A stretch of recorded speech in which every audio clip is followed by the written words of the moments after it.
ओम शांति। आज के वरदान, बाप दादा के वरदान अपने बच्चों के प्रति। डेट 29 अगस्त 2022। वरदान है, ज्ञान गुण और शक्तियों से संपन्न बन दान करने वाले महादानी भव। ज्ञान गुण और शक्तियों से संपन्न बन दान करने वाले महादानी भव। तो बाबा जैसे मुरली बजा रहे हैं, उसके आधार पर बाबा इसे समझ रहे हैं कि मेरे बच्चे तपस्या द्वारा बाबा का जो जायदाद है उससे संपन्न है। अभी बाबा कहते हैं, आपके संबंध संपर्क में आने वाले आत्माओं को, पंच तत्वों को ज्ञान गुण और शक्तियों का दान करो। यही महान दान है।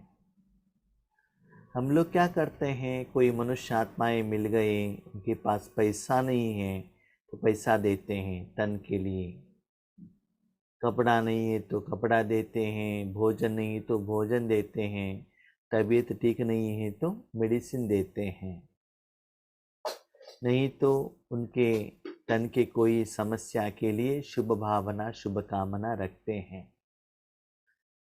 लेकिन भगवान क्या कहते हैं, महान दान ये है जो परमात्मा से लेकर आत्माओं को जो देते हैं, वो महान दान है।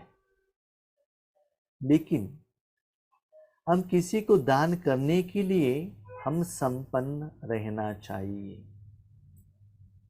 कभी कभी हमारे जिंदगी में ऐसे होता है, हमारे पर्सनल समस्या ही इतना बड़ा हो गया है और किसी की समस्या को हम कैसे समाधान दें। इसका मतलब हमारा जो रूहानी कमाई है, जितना परसेंटेज में, इस एकाग्रता में, इस संकल्प में, इतना पावरफुल स्थिति में करना चाहिए, वो नहीं हो रहा है। भले आप तन ईश्वरीय सेवार्थ पुरुषार्थ साधना योग के लिए रख रहे हो, लेकिन उतना कमाई कर रहे हो क्या?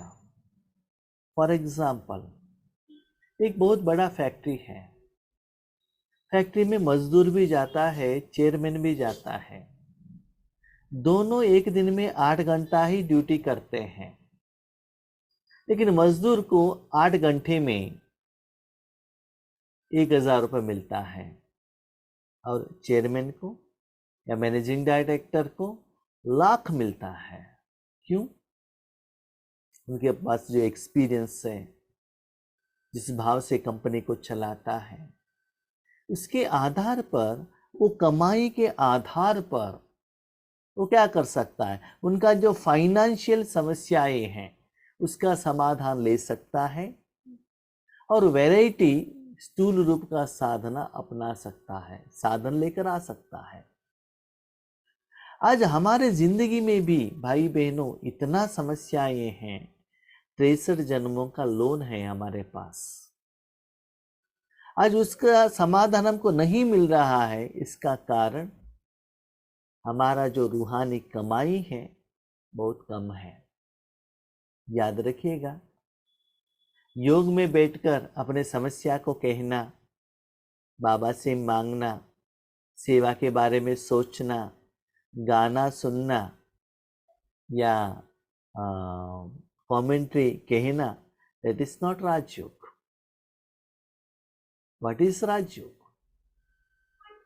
याद रखिएगा, आप फैक्ट्री में जाके टेलीविजन देखते रहेंगे तो आपको मालिक पैसा नहीं देगा, आजू बाजू वालों से बातें करते रहेंगे तो भी वो सैलरी नहीं देगा, ओनर से बात करते रहेंगे तो भी वो पैसा नहीं देगा, वहां काम करने से ही देगा ना।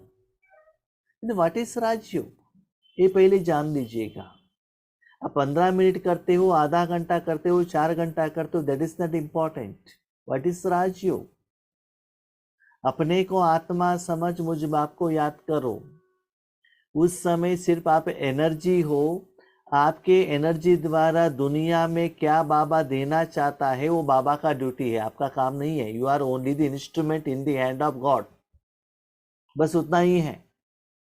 जो भगवान की शक्ति आपके द्वारा फ्लो हो रहा है कि नहीं हो रहा, बस उतना ही अनुभव करो। इसके बिना आपका मन और कहाँ भी नहीं जाना चाहिए।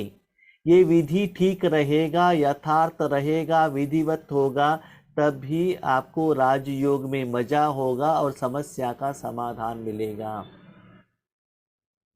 इसलिए बाबा कहते ऐसे राजयोग करके यथार्थ विधि द्वारा अपने कमाई करो और संपन्न बन जाओ।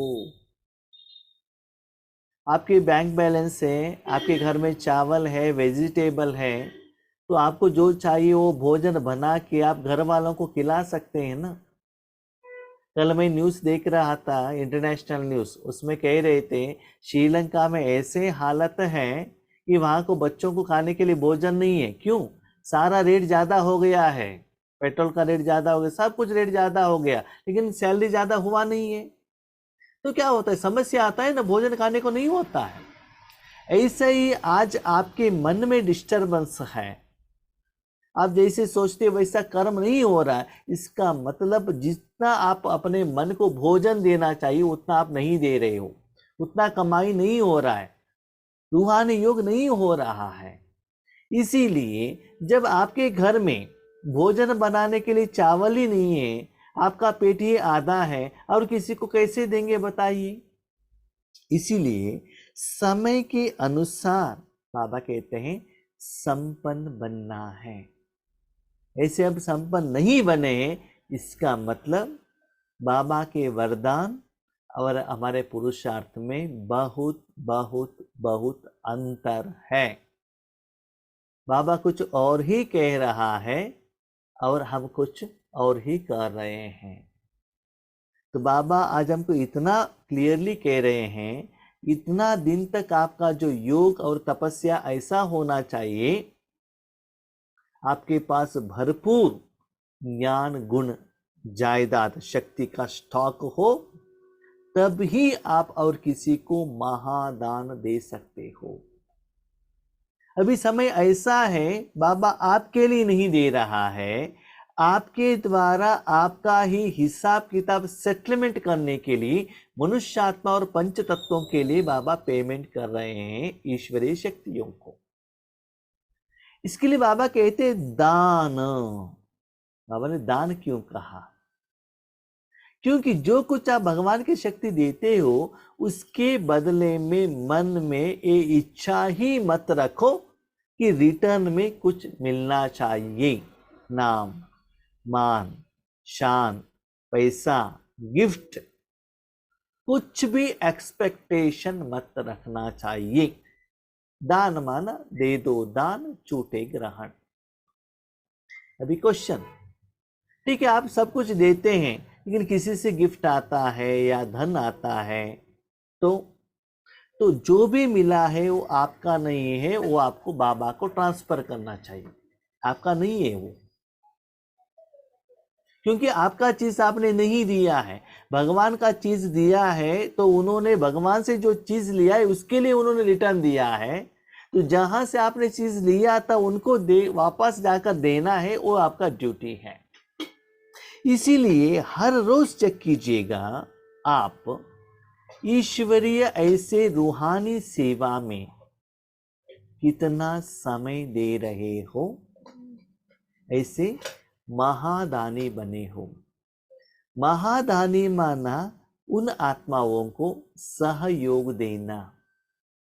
अभी आप ऑफिस में ड्यूटी करते हैं, उसको दान नहीं कहते हैं। क्यों? 1 महीने के बाद पैसा लेते हैं ना। अभी आप अपने घर में हैं, कोई आकर कहते हैं बहन जी एक कोई लाइम है तो दे दीजिए, थोड़ा चावल है तो दे दीजिए, थोड़ा शक्कर है तो दे दीजिए, तो दे दिया। उसके बदले में आपने कुछ एक्सपेक्टेशन नहीं रखा, इसको कहते हैं सहयोग।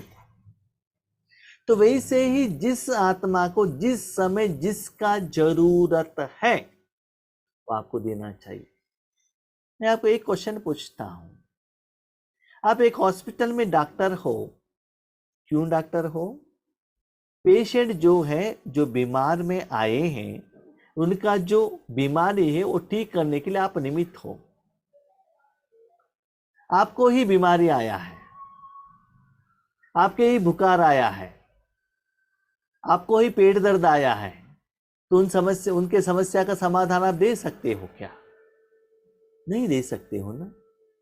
इसीलिए बाबा कहते हैं बच्चे देखो, अभी तक आप संपन्न नहीं बने हो, प्लीज अपने को चेक करो कि मेरे में क्या गलती हुआ है, मेरा जो जिंदगी में कहाँ गलती हुआ है।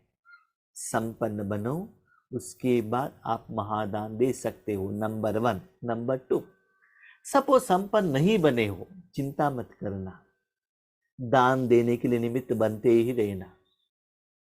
तो दान देने के बाद उनका जो फल रिटर्न आता है ना, दुआएं आता है ना, आशीर्वाद आता है ना, उससे भी आपका समस्या का समाधान मिल जाएगा। ये भी सीक्रेट है। इसीलिए बाबा कहते हैं बच्चे, स्थूल कमाई स्थूल बातों में ज्यादा न जाते हुए इस विधि विधान को आप अप्लाई करते चलो, तब आप महान भी बनेंगे, अपने समस्या का समाधान भी मिल जाएगा। सारे दिन में जो भी आत्मा संबंध संपर्क में आए, उसे महादानी बन कोई न कोई शक्ति का, ज्ञान का, गुण का दान दो। देखो, आपके लौकिक घर में कोई आते हैं, आपके फ्रेंड्स हो, ऑफिस वाले हो, रिश्तेदार हो, अलौकिक परिवार वाले हो, कोई भी आपके घर में आते हैं, तो उनको आप वैसे ही भेजते हो क्या? नहीं हो ना। क्या कहते हो, एटलीस्ट पानी तो ले लो ना, जूस तो ले लीजिए। नहीं नहीं, हम बहुत जगह पर खाकर आ गए, तो एटलीस्ट शक्कर तो खा लीजिए ना, एक स्वीट तो ले लीजिए ना कुछ आपको लेकर जाना चाहिए। क्यों? वो आपका रिलेटिव है, फ्रेंड है, आपके पहचाने वाले हैं, वो आपका अपने हैं। तो उन लोगों को तन के लिए जो चाहिए वो देकर उनको ट्रीटमेंट देते हो ना। तो जब आप रूहानी बाप के बच्चे बने हो, तो रूहानी ज्ञान गुण शक्ति भी उनको देना जरूरी है। आपके घर में दोपहर में कोई आता है, क्यों आता है? दोपहर में ज्यादा धूप है, तो आप क्या कहते हो, थोड़ा छाछ तो ले लो, कोल्ड जूस तो ले लो, ताकि थोड़ा सा आपका जो धूप का जो प्रभाव है, पसीना आ रहा है, उसका परसेंटेज थोड़ा कम हो और अपना तन थोड़ा कूल हो। देखिए, उनको पसीना कब से निकलता है? सुबह 9 बजे के बाद 12 बजे तक 3 घंटे वो पसीने में है, आपके घर में आ गए तो आपने जूस पिलाया, क्योंकि आपके पास आपके घर में फ्रिज है, पानी है, जूस है, फ्रूट है, वो साधन आपके पास है, इसलिए आपने उनको दिया है ना। वो जूस पीने से उनका जो पसीना कम हो गया ना, और वो आगे कर्म करने के लिए उनको एफिकेसी माना शक्ति आ गया ना। अभी देखिए भाई बहनों, 3 घंटे के लिए आप जूस देते हो और 2500 सालों से वो आत्मा विकार में ऐसा तड़पा हुआ है, एक ड्रॉप पानी भी उनको सच्चा सुख नहीं मिला है, वो आपके आगे आते हैं और आप ऐसे खाली हाथ में भेजते हैं, तो अच्छा लगेगा? आपके घर में आए हैं, क्यों आए हैं? एटलीस्ट इनके घर में, हमारे पहचान वाले घर में हम आए हैं, एटलीस्ट उनको पानी तो मिले, एक्सपेक्टेशन रख कर वो आते हैं। लेकिन वो पूछते नहीं है, क्यों? उनको मालूम नहीं है उनके आत्मा और मन को देने के लिए आपके पास स्टॉक है, वो कमाई आप कर रहे हो, राज्यों का वो शक्ति, जायदाद, गुण आपके पास है, वो नहीं जानते हैं, क्योंकि आत्मा निराकार, मन निराकार, उनका भूख निराकार। ऐसे आप उन आत्माओं को ऐसे शक्ति देते जाएंगे, तभी उन आत्माओं के साथ आपका हिसाब किताब चुकतू होता है, whoever it may be। परिवार में रहने वाले आत्मा हो, ऑफिस में रहने वाले आत्मा हो, चाहे अलौकिक परिवार वाले हो या ऑटो ड्राइवर हो, जो भी है, जो भी आत्मा आपके कनेक्शन में आता है, इसका मतलब उनके साथ आपका हिसाब किताब है। बिना मतलब कोई भी आत्मा आपके आगे नहीं आता है। जब आपके पास इतना है तो दे दो ना, देने का संकल्प तो करो ना। संकल्प करने से देने के लिए बाबा बांधा हुआ है, बाबा दे देगा। ऐसे संकल्प करो और उस आत्मा को देते चलो, महादानी बनो। तो उनको क्या देना चाहिए? कोई ना कोई शक्ति का, ज्ञान का और गुण का दान दो। शक्ति माना भोजन का शक्ति नहीं, रूहानी शक्ति, या ज्ञान सुनने के लिए वो रेडी है तो ज्ञान दे दो, नहीं तो सप्त गुण दे दो। दान शब्द का रूहानी अर्थ है सहयोग देना, सपोर्ट करना। दान माना आज आपको मैंने दे दिया जरूरत के अनुसार, थोड़ा समय के बाद विथ इंटरेस्ट आपको रिटर्न करना है, ऐसा नहीं है। सपोर्ट करना। अभी देखो, अपने घर में अपने भाई को भोजन दिया, उसको दान कहते हैं? उसको होटल कहते हैं? बाबा आपको भोजन खिलाते हैं, उसको दान कहते हैं? नहीं है ना। किसी जन्म में उन्होंने आपको दिया था, आप उनको दे रहे हैं। तो ऐसे उस आत्माओं को देने का सोचो, सिर्फ अपने लिए मत रखना।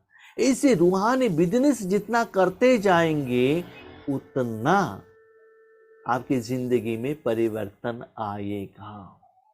क्लियरली याद रखिएगा, हमारा हिसाब किताब आत्मा के साथ में है। जब तक आप आत्मा को पेमेंट नहीं करेंगे, बार बार बार बार आपको उनके साथ डिफरेंस ऑफ ओपिनियन किसी न किसी रूप में जरूर आता रहेगा। मेरा सीक्रेट बताऊं? जो मेरे साथ हमारे माँ हैं 88 ईयर्स का, हमने स्थूल रूप में कुछ ज्यादा उनको पैसा या भोजन, कपड़े, गहने कुछ भी नहीं दिया है, अभी भी नहीं दे रहे। लेकिन यहाँ बैठकर बाबा जो ईश्वरीय सेवा ले रहा है, वो रूहानी शक्ति से ही उनमें परिवर्तन आ रहा है, हेल्थ में परिवर्तन आ रहा है। उसके कारण मैं रिसेंटली देख रहा हूँ, मैं आपको एक प्रैक्टिकल एग्जांपल बता देता हूँ। उनके सिर के आगे एक प्रॉब्लम है। एक क्या हुआ था, बहुत बड़ा सा, इतना मोटा सा कुछ एक्स्ट्रा, क्या है, क्या कहते हैं उसको, मांस ज्यादा आगे ऊपर आया है। तो नॉर्मल हम क्या कहते हैं, इतना बड़ा हो गया। उन्होंने करीब 1 महीने के पहले मुझे कहा, ये क्या 2 महीने पहले, क्या करें। नॉर्मल हम क्या करते, सिर के ऊपर है, ब्रेन के ऊपर है, हॉस्पिटल में लेकर जाएंगे, स्कैनिंग करेंगे, ये करेंगे, ये करेंगे, व्हाट्सअप करेंगे, ठीक है, ऐसा है, क्या करें। तो हमारे पास एक पतंजलि का क्रीम था। ऐसे होता है, मैं बाबा का कहता हूँ, बाबा ऐसा है, क्या करें। तो कहा एक क्रीम थोड़ा लगा के देख लीजिए क्या होता है, 1-2 दिन ट्राई कीजिएगा। ऐसे करते करते करते करते अभी क्या हो गया, करीब 98% कम हो गया।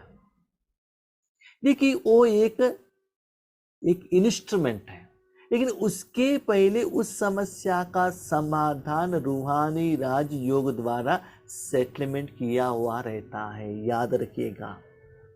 सपोज आपने राजयोग द्वारा पेमेंट नहीं किया होता, आप अपने माँ को डॉक्टर के पास लेके जाना पड़ता था, स्कैनिंग करना पड़ता था, ऑपरेशन करना पड़ता था, याद रखिएगा। तो ऐसे बहुत कुछ इंसिडेंट्स आपके जिंदगी में हो जाता है। जो बड़ा समस्या है उस सिंपल में समाधान मिल जाता है। इस सभी समस्या इतना इजीली सॉल्व होने का रीजन राजयोगी है। समझ में आ गया? तो ऐसे रिजल्ट्स आपके जिंदगी में आना चाहिए। जो हम बड़े बड़े समस्या कहते हैं वो इजीली सॉल्व होगा। तो समस्या आने के पहले राजयोग द्वारा उस आत्मा को पेमेंट बाबा किया हुआ रहता है। ऐसे रिजल्ट्स आपकी जिंदगी में आना चाहिए। इसके लिए हर रोज जो भी आत्माएं आते हैं उनको आपको पेमेंट करना पड़ता है सूक्ष्म रूप में। आपके पास ज्ञान का खजाना भी है तो शक्तियां और गुण का भी खजाना भी है। नहीं नहीं भाई जी, हमारे पास ज्ञान नहीं है, हम नए आए हैं, ठीक है, गुण भी नहीं है और क्या शक्तियां भी नहीं, क्या करें। कुछ भी नहीं है, बाबा तो है ना। बाबा को आगे रखो और उनको कहो, उनको दे दो। हाँ, आपको भोजन बनाने को नहीं आता है, माँ तो घर में है ना, माँ को कहो उनको चाय दे दो, माँ लाकर दे देगी ना। तो माँ को भी कुछ देने का जरूरत नहीं, सिर्फ कहो चाय दे दो, वो लाकर दे देगी, आप उनसे बात करते रहो, इतना तो कह सकते हो।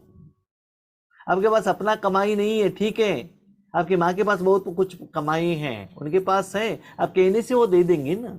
आपके पास नहीं है तो भगवान को कह सकते हो ना, बाबा उनको दे दो ना।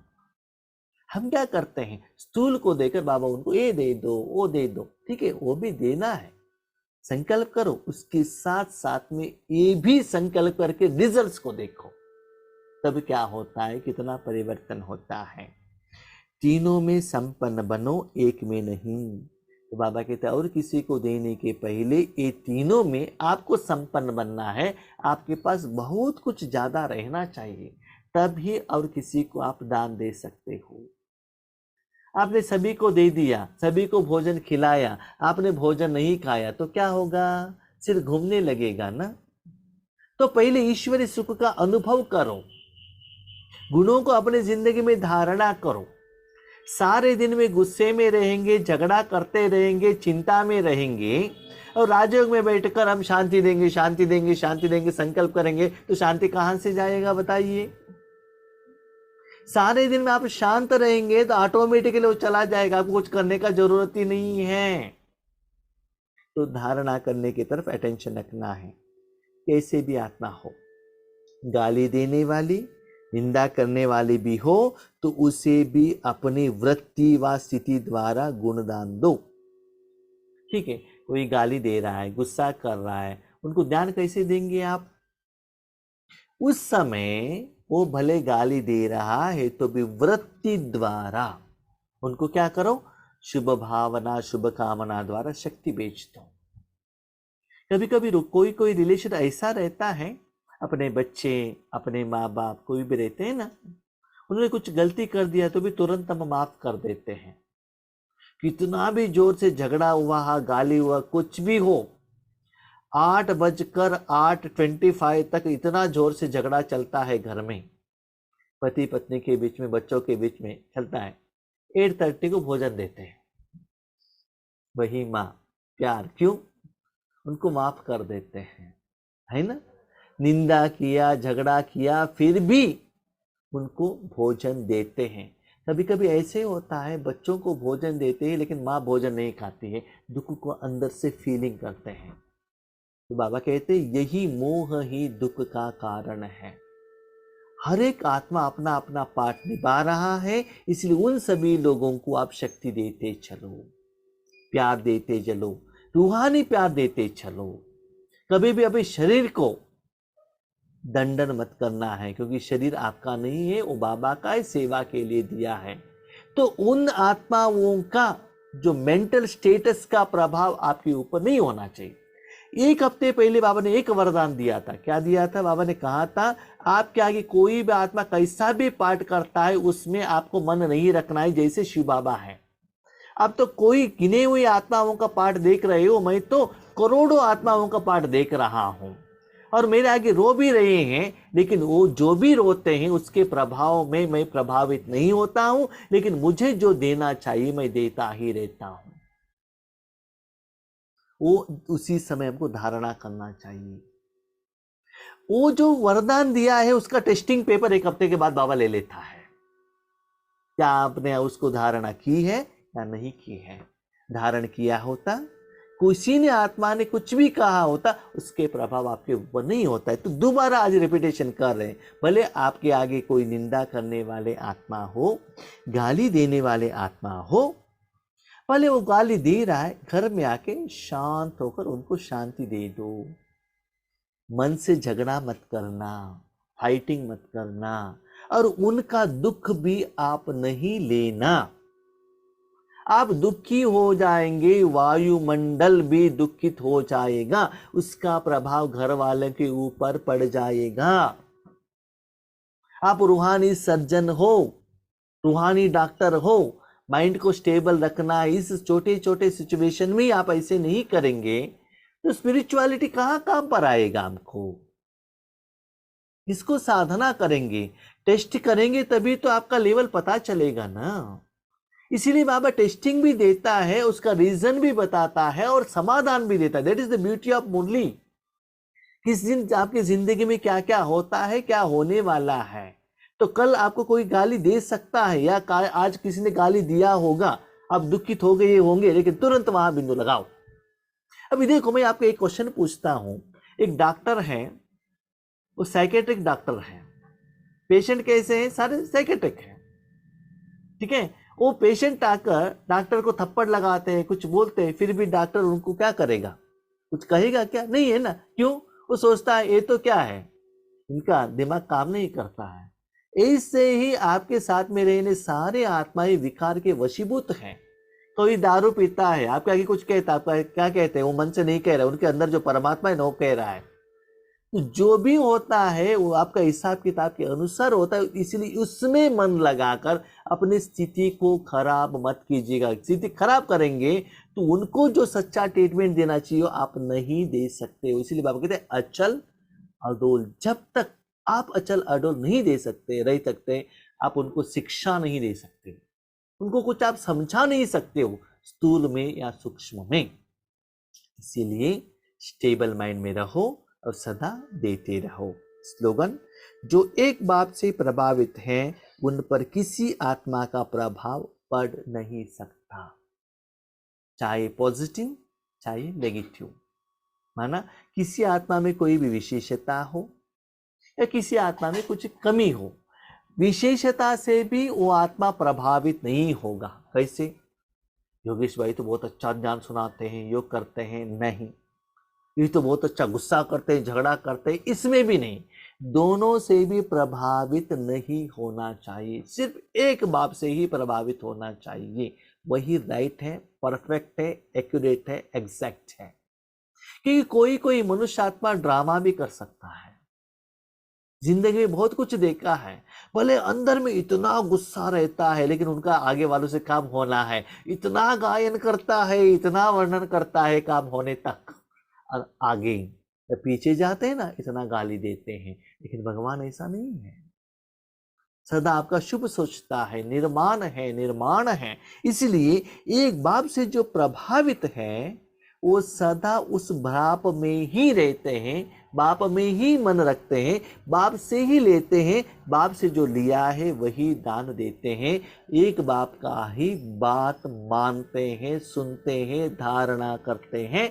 और किसी का बात सुना, बस एक कान से सुन लिया, दूसरे कान से बाहर रख दिया। वो राइट है या रॉन्ग है उसके बारे में ज्यादा सोचने का जरूरत नहीं। भगवान के जैसे परफेक्ट और कोई आपको कह ही नहीं सकता। क्यों? जानते हो, आपका सारा जो हिस्ट्री, हिसाब किताब सिर्फ इस दुनिया में भगवान के हाथ में है और किसी के पास नहीं है। आपका हिसाब किताब आपको खुद को ही मालूम नहीं है कि क्या है। इस पहले जन्म में आपने क्या क्या किया था और आगे आप क्या बनने वाले हो, ये दोनों आप नहीं जानते हो। इसीलिए सदा बाप जो कहते हैं उसमें प्रभावित हो जाओ। मनुष्य आत्माएं क्या कहते हैं उसमें प्रभावित नहीं होना चाहिए। हम कभी कभी क्या कहते हैं ना, भाई जी मुरली में बाबा ने तो ये कहा, ठीक है, लेकिन वो भाई ने ऐसे कहा था ना, ये बहन ने ऐसे कहा था ना, भगवत गीता में ऐसे कहा था ना, वेद शास्त्र में ऐसे कहा था ना, डॉक्टर ने ऐसे कहा है ना, हमारे जन्म देने वाले माता पिता ने ऐसे कहा है ना। तो ये सभी क्या होता है, मैं आपको कहता हूं, परमत हो जाता है। आप डिसाइड कीजिए, स्वमत चाहिए, परमत चाहिए या श्रीमत चाहिए। आपको अपने मन ने मत दिया स्वमत, और कोई आत्मा ने मत दिया, भले गूगल द्वारा या यूट्यूब द्वारा, जो वेद शास्त्र भगवत गीता कैसे भी जो भी मत देता है वो आत्मा ही देता है, मनुष्य आत्मा ही देता है, वो परमत कहा जाता है। तो 63 जन्म से स्वमत और परमत से चलते आए तो नीचे गिरते आए। ऊपर जाना है तो भाई बहनों श्रीमत पर चलना है। तो श्रीमत क्या है? सदा आत्मा समझो, परमात्मा से ले लो, परमात्मा से लेकर आत्मा को देते चलो। तो एक बाब से ही आपको प्रभावित होना चाहिए। प्रभावित होना है तो ज्यादा बाबा के साथ में ही रहना चाहिए। बाबा कितना सुंदर बात कही, इतना 100% एक्यूरेट कही। अभी देखो, आगे वाले आत्माओं को या व्यक्ति के शरीर को देखेंगे तभी उसका गहने आपको पता चलेगा, कपड़ा पता चलेगा कितना सुंदर है। अब देखेंगे नहीं तो कैसे पता चलेगा? इसीलिए बाबा को देखो, बाबा से जिंदगी बिताओ, बाबा से झगड़ा करो, बाबा के साथ गायन करो, तब उसमें क्या प्रभाव है, विशेषता है, आपको पता चलेगा। लेकिन याद रखिएगा, स्वार्थ के लिए गायन नहीं है, ईश्वरी सेवा के लिए करो। बाबा जैसे कहता है वैसे करते चलो, तब देखो आप में कितना परिवर्तन आता है। ठीक है? अच्छा, ओम शांति।